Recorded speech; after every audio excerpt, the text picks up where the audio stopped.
Dear student, आज हम पढ़ने वाले हैं हिंदी में लेसन 2 जिसका नाम है समाज सेवा। यह एक निबंध विधा है जिसके लेखक हैं पद्मलाल पुन्नालाल बख्शी जी। आज हम इस लेसन में समझेंगे समाज का संगठन क्यों जरूरी है, हमारे अंदर परोपकार की भावना का विकास होना क्यों जरूरी है। ठीक है, इस लेसन में हम जानेंगे विशेषण और इसके प्रकारों को। आइए हम इस लेसन को समझते हैं। मनुष्य एक ऐसा प्राणी है जो अकेला नहीं रह सकता, उसे अपनी रक्षा के लिए समाज का संगठन करना ही पड़ता है। वैसे कोई भी व्यक्ति अपना जीवन अकेला व्यतीत नहीं कर सकता। कुछ दिन भले वह अकेले रह सकता है, लेकिन पूरा जीवन अकेले व्यतीत नहीं कर सकता है। यूं तो और भी कई प्राणी हैं जो अपना दल बनाकर रहा करते हैं, परंतु उन प्राणियों के दल और मनुष्य के समाज में यह भेद है कि मनुष्य ने अपनी बुद्धि द्वारा अपने सामाजिक जीवन का निरंतर विकास किया है। ठीक है, देश काल और अवस्था के अनुकूल उसने अपने समाज में यथेष्ट परिवर्तन किए हैं और ऐसे परिवर्तन अब भी होते जा रहे हैं। इसी से मनुष्य समाज उन्नतिशील है और अन्य प्राणियों का दल सैकड़ों वर्षों के बाद भी अपनी स्थिति में कोई उन्नति या परिवर्तन नहीं कर पाया है। अपनी उन्नति के लिए एक साथ मिलकर काम करने की प्रवृत्ति से प्रेरित होकर जो दल बनाया जाता है उसी को हम समाज कहते हैं। ठीक है, समाज किसे कहते हैं? अपनी उन्नति के लिए एक साथ मिलकर काम करने की प्रवृत्ति से प्रेरित होकर जो दल बनाए जाते हैं उन्हें हम कहते हैं समाज।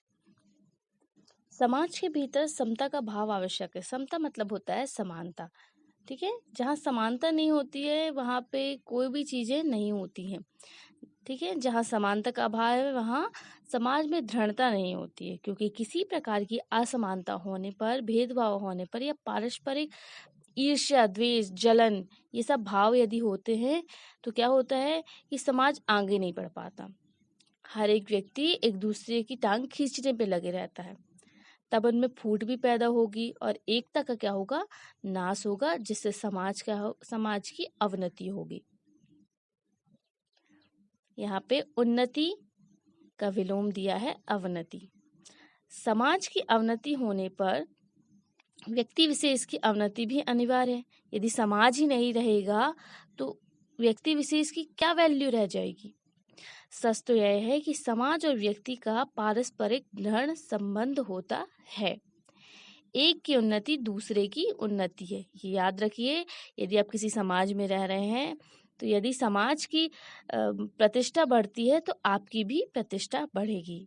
लेकिन यदि समाज की अवनति हो रही है, उसकी अवहेलना हो रही है पूरे समाज की, तो आप यदि उस समाज से जुड़े तो आपकी भी अवहेलना होगी, आपकी भी इज्जत कम होगी। समाज की उन्नति होने से व्यक्ति की उन्नति होगी और व्यक्ति की उन्नति से समाज की उन्नति होगी। ना तो समाज व्यक्ति की उपेक्षा कर सकता है और ना ही व्यक्ति समाज की अवहेलना कर सकता है। मनुष्य में जैसी स्वार्थ बुद्धि होती है वैसी परार्थ बुद्धि भी होती है। अब स्वार्थ बुद्धि क्या है और परार्थ बुद्धि क्या है? देखिए, मनुष्यों में हम जिन गुणों का विकास देखकर मुग्ध हो जाते हैं वे सभी गुण उस परार्थ बुद्धि का द्वारा प्रकट होते। दया, प्रेम, स्नेह, सहानुभूति, त्याग, सेवा आदि भाव एकमात्र परार्थ चिंता के कारण हमारे हृदयों में उत्पन्न होते हैं। हमें अपने स्वार्थ साधन से जो सुख और संतोष मिलता है वही आनंद हमें परार्थ चिंतन और परोपकार से मिलता है। इस परार्थ मतलब दूसरे का चिंतन, परार्थ चिंतन में मनुष्य का कल्याण है। इसलिए यदि कहा जाए कि परार्थ चिंतन में उच्च कोटि की स्वार्थ चिंता ही है, जो यह सर्वथा उचित ही है। कई बार क्या होता है, स्वार्थ बुद्धि मतलब स्वयं के लिए, स्वार्थ चिंता मतलब स्वयं के लिए चिंता, और परार्थ मतलब दूसरे के लिए। हमें अपने कल्याण के लिए, अपनी उन्नति के लिए, अपने सुख के लिए और दूसरों के सुख के लिए सुखकर कार्य करने पड़ते हैं। कई बार हम अच्छा काम इसलिए भी करते हैं क्योंकि उससे कहीं ना कहीं हमें कोई ना कोई लाभ अवश्य हो रहा होता है। हर कोई अच्छा काम नहीं करता, हर कोई सेवा भाव नहीं करता। वहाँ सेवा भाव करते हैं जहाँ उसे पता चलता है कि हाँ, यहाँ से हमें कुछ लाभ हो सकता है। ऐसे ही कामों को हम सेवा कहते हैं। सेवा का अर्थ क्या होता है? दूसरों का दुख दूर करना और दूसरों को सुख पहुंचाना। क्या होता है सेवा का अर्थ? दूसरों के दुखों को दूर करना और उन्हें सुख पहुंचाना। समाज 2-4 व्यक्तियों से नहीं बनता, बल्कि वह बहुत से लोगों से बनता है। व्यक्ति समाज का एक आवश्यक अंग होता है। किसी भी व्यक्ति की सेवा करना समाज की सेवा करना है। यदि हम किसी कुपथगामी व्यक्ति को किसी भी प्रकार सुपथ पर ला सके तो उससे हमने समाज की सेवा अवश्य की है। कुपथगामी मतलब जो अपने कर्तव्यों से विमुख हो गया है, भटक गया है, ठीक है, गलत रास्तों पे चला गया है। यदि हम किसी एक का अज्ञान दूर कर सकें तो हम किसी अंश तक समाज की सेवा कर चुके हैं। परंतु यथार्थ समाज सेवा वह है जो किसी व्यक्ति विशेष को सुख पहुंचाने की दृष्टि से नहीं, वरन अधिकांश लोगों को अधिकतम सुख पहुंचाने के लिए की जाती है। ठीक है, क्या है समाज सेवा? यथार्थ समाज सेवा वह है जो किसी व्यक्ति विशेष को सुख पहुंचाने की दृष्टि से नहीं, वरन अधिकांश लोगों को अधिकतम सुख पहुंचाने के लिए की जाती है। समाज में एक और जीवन की स्थिरता है तो दूसरी ओर परिवर्तनशीलता। देखिए, जो समाज आगे नहीं बढ़ता है या समाज के विचार समय के साथ साथ बदलते नहीं है तो वह समाज क्या हो जाता है? पीछे रह जाता है। ठीक है, समाज जब तक दृढ़तापूर्वक किसी नियम का पालन नहीं करेगा तब तक उसकी उन्नति नहीं होगी। इसलिए अधिकतर लोगों का विचार करके समाज की एक मर्यादा बना दी जाती है। सभी व्यक्तियों को उस मर्यादा का पालन करना पड़ता है, चाहे किसी व्यक्ति को कष्ट ही क्यों ना हो, तो भी वह समाज की मर्यादा को उल्लंघन नहीं कर सकता। देखिए, आप समाज में रह रहे हैं, इसलिए आपको हर कार्य समाज के दायरे में रहकर ही करना पड़ता है, चाहे वह कोई भी कार्य हो। यदि आप कोई ऐसा काम करते हैं जो समाज के लिए सही नहीं है तो आपको उस समाज से निकाल दिया जाता है। सभी लोग जानते हैं ये।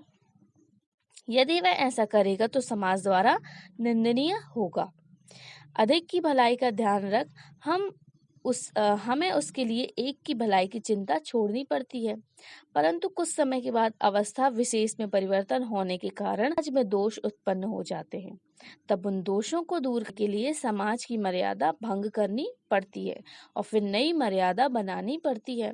जो लोग समाज को नए पथ का दर्शन कराते हैं उन्हें कष्ट सहना पड़ता है। सभी तरह के कष्टों को सहकर वे समाज के कल्याण के लिए अपने कार्यों में दृढ़तापूर्वक लगे रहते हैं।